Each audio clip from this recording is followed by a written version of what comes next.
Welcome to USG News. I'm your host, Ian Heising. Thank you for joining us for our first and final broadcast. Today's top story, the rising textbook prices here at USG, UMD, and across the nation. Now, as many students are preparing to go away for Christmas, wrapping up their semester, many students are forgetting about the following semester to come this January. Now, each student knows that they must purchase new materials such as textbooks for the upcoming semester. What many students don't realize, though, are the prices of textbooks since 1980 have been on the rise sharply compared to the Consumer Price Index, according to the Bureau of Labor Statistics. For those who do not know, the CPI is a national grouping of costs associated with standard living. And since 1980, the prices of the textbooks have increased by 820% compared to the CPI of only 250.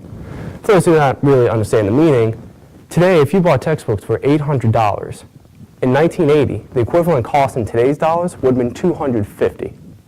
Now, to go deeper into this, we had Brick Squad look into the matter further. So now we're going to turn it over to Mary out in the field. Mary, what do you got for us? The College Board reported that for the 2007-2008 academic year, an average student spent an estimated $800 to $1,300 on college books and supplies. That spending has continued to rise. The price of these books can be crushing and contribute significantly to the ever-increasing burden of student debt, which is already high. In this graphic, courtesy of the National Association of College Stores, publishers cite the high costs of textbook production and the percentages paid to authors and college stores.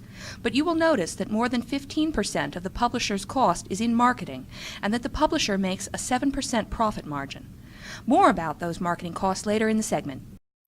The issue of textbook costs is a complicated problem involving authors, publishers, schools, teachers, bookstores, students, and their families, and it has no easy answer. Our research shows that the Consumer Price Index has risen around 500% since 1970. However, the cost of textbooks have risen by more than 1,500%. We wondered where this issue could be coming from.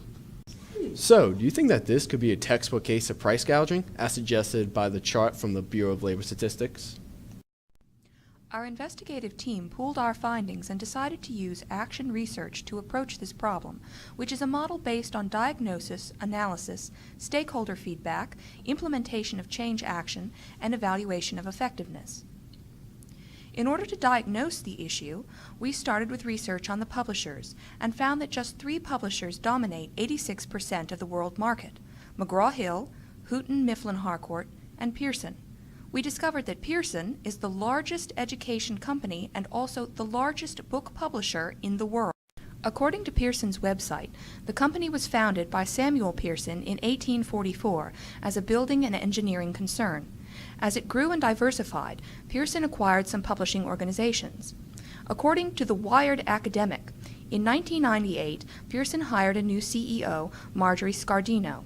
She focused on one industry, education, at a time when the education field was facing new and vehement demand for more testing and accountability in schools.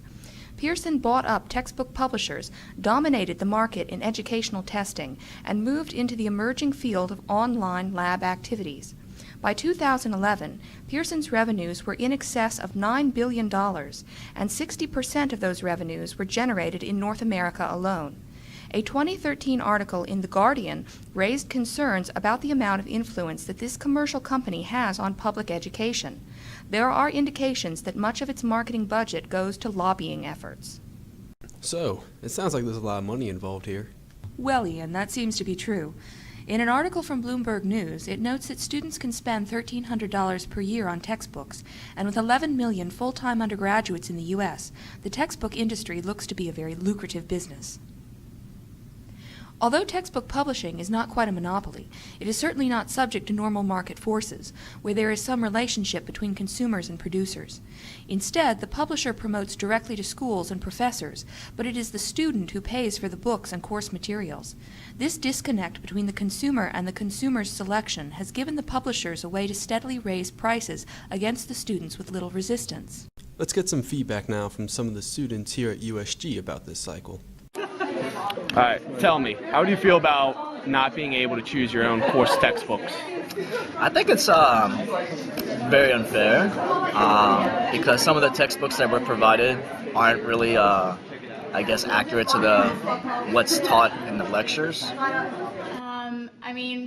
Definitely is a bummer, first of all, because they're extremely expensive and you don't really have different options. Honestly, I don't feel good about it. Do you feel that all your textbooks were worth the cost? No, not even a little bit. Oh, definitely not. Definitely not. I could have made way better investments. A few of them were. Some of them I haven't even cracked open because the professor doesn't even cover the material that's in the textbook, which would be helpful. What do you think of the MyLabs? My labs. I think my Pearson labs. Yeah. I think they're pretty alright. Some of the MyLabs are really fun, but I feel like for some of the harder courses, actual book work would have been preferable rather than going online to do the homework in. In some classes, they're easier than others, and I benefit from it. In others, it's just an extra thing to do, kind of an annoyance. After the student interviews, I decided to look online for more reactions from students about the prices of textbooks and how it may affect them. And they all seem to follow the same general idea that they don't believe that they're paying the right amount for textbooks, that they're too expensive and bring more harm than good. This causes some students to go without textbooks, which affects their schoolwork. Also, another research done by Professor Swanson from George Mason University discovered that, given the option of purchasing textbooks, most students chose not to purchase textbooks, mainly because of the high price. Students said they would have purchased the textbooks if they were affordable, but most students decided not to buy textbooks and rather rely on online sources to study for the course. Professor Swanson's research at GMU campus is one research that explored this issue from a professor's perspective. Since this is such a big issue, what type of action is possible? It seems as though there's little students can do to act as change agents to a multinational corporation like Pearson. Since the students are the affected group, it appears that any form of change action has to come from them directly at the grassroots level. If students want change, they have to understand the system and act as their own change agents. Brick Squad came up with a number of options, including textbook rentals, which would help provide a cheap temporary usage of the textbook for that particular course, and the purchase of used textbooks, which will normally tremendously reduce the cost of purchasing the textbook. There was also a study that students will resell their textbook back to the bookstores for the primary reasoning of getting their money back. However, teachers believe that students must have the newest editions of their textbooks in order to receive the best possible education. This need for newer textbooks often results in a low amount of rentable or used textbooks for sale for students to buy. Brick Squad decided to look further into this issue from the teacher's perspective. Hello, I'm Lee, and I'm going to tell you about an interview that I had with Professor Patty. In the interview, Professor Patty told Brick Squad that the newest edition of our textbook is required because of MyLab.com series. The publisher has this online tool, and they keep it current with new editions, which is how they make sure they keep making money off of their textbooks. We also learned that not all teachers favor ebooks. In an interview with Ms. Kime, we learned that while she appreciates the ease of online materials for homework, she believes that the use of ebooks and general technology during class poses a severe distraction to many students, typically resulting in a poor education in the traditional classroom setting. I learned how textbooks are generally chosen as well. Every 3 years, there is usually an update by publishers, and the department heads here at Maryland collaborate to decide on which textbook is to be used for that year. Who should pave the way to fix this problem, you might ask? Well, we believe that the leadership in correcting this issue should come from the business schools, as the top 5 most expensive books you purchase on average are marketing, international business, finance, accounting, and management. You may ask, however, what are some solutions right now to get around these high costs for next semester? The easiest answers are to browse the internet to find the lowest cost of your textbooks, or to purchase e-texts directly from the publishers along with their respective labs, because all materials for a given course are now purchasable as standalones by the Higher Education Opportunity Act. But if you're asking about solving this issue in the long term, we may have found a solution as well. There is an idea called an open source library going around college campuses nationwide. The idea is that there can be a free online database with the option of low-cost purchasable textbooks that can be created by the college and accessed by students.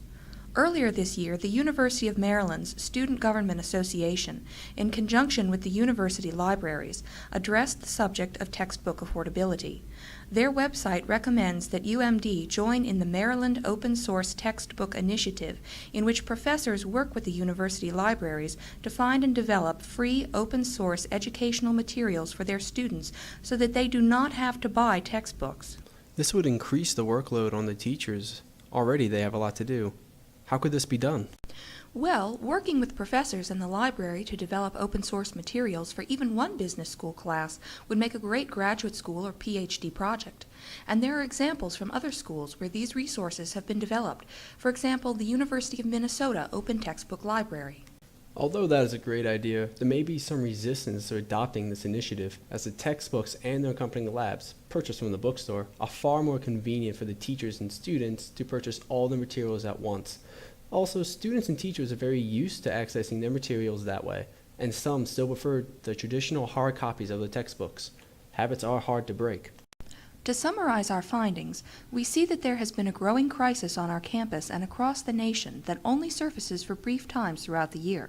We must, however, be vigilant when it shows itself, and although we cannot immediately fix the problem, we still can find ways to curb its effects on ourselves and others by spreading knowledge of the issue and the ways we can fix it.